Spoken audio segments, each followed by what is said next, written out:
Kami dari kelompok 5 yang akan mempresentasikan dari paket 5 yang bertemakan nasikh dan mansukh, yang nanti akan dijabarkan oleh pemateri tentang definisi nasikh dan mansukh, problematika nasikh dan mansukh, urgensitas nasikh mansukh dalam studi Al-Quran, kegunaan studi nasikh dan mansukh Al-Quran. Untuk itu kami persilahkan untuk pemateri. Terima kasih. Assalamualaikum warahmatullahi wabarakatuh. Saya ingin menerangkan tentang pengertian nasikh. Menurut bahasa kata nasikh mempunyai 4 macam arti. 1. Menghapus atau meniadakan, yakni kata nasikh itu berarti menghapuskan atau menghilangkan. Contohnya seperti uban itu telah menghilangkan kemudaan, matahari itu telah menghilangkan bayangan atau kegelapan.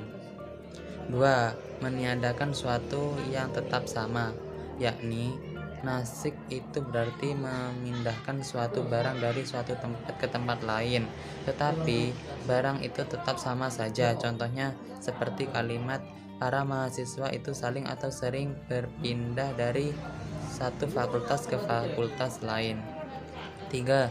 Menyalin atau mengutip, yakni nasikh diartikan dengan menyalin atau mengutip tulisan dari satu buku ke buku lain dengan tetap adanya persamaan antara salinan atau kutipan dengan yang disalin atau dikutip. Contohnya seperti kalimat saya menyalin pelajaran itu. Salinan pelajaran itu tentu sama dengan yang disalin. 4.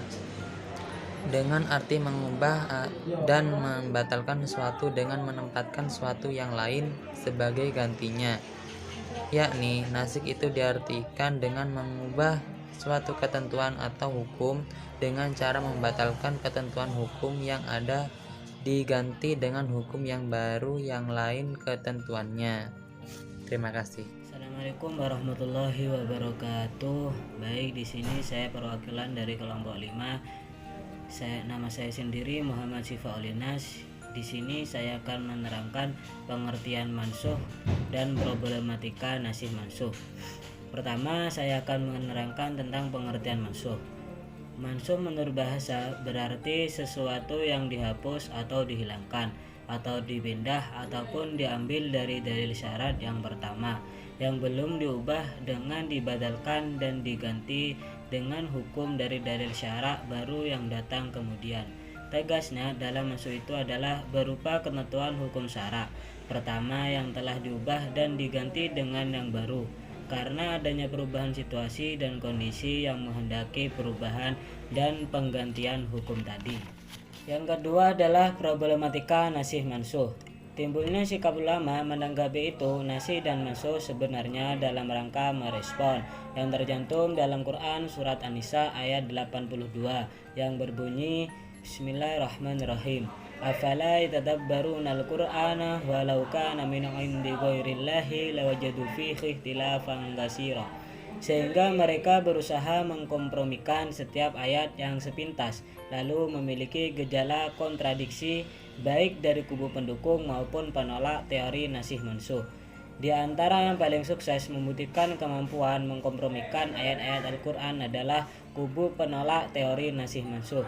Dalam penelitian As-Syaukani tahun 1250 Hijriah, ayat-ayat yang tidak mampu dikompromikan hanya berjumlah 8 ayat dari 100 ayat 11 sampai dengan ayat 12. D. Urgensitas nasikh mansukh dalam pemahaman studi Al-Quran. Ilmu nasikh mansukh dalam pengalihan ajaran dan hukum Islam dalam Al-Quran sangat penting untuk mengetahui proses tasrih atau penetapan dan penerapan hukum Islam sejalan dengan dinamika kebutuhan masyarakat yang selalu berubah, sejauh mana elastisitas ajaran dan hukumnya, serta sejauh mana perubahan hukum itu berlaku.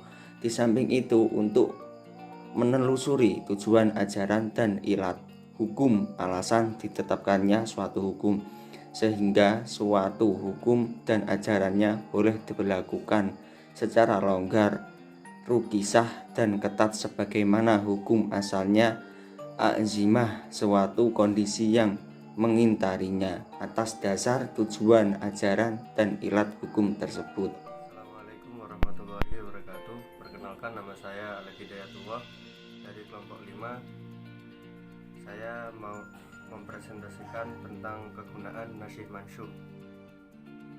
Kegunaan nasyih mansyuh yang pertama, sebagai argumen pentingnya nasyah dalam Al-Quran.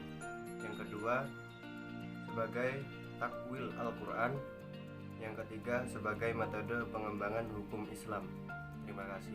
Mungkin hanya itu presentasi dari kelompok kami. Semoga membawa manfaat dan berkah. Apabila ada salah-salah kata atau kata-kata yang kurang berkenan, kami mohon maaf dengan sebesar-besarnya. Wassalamualaikum warahmatullahi wabarakatuh.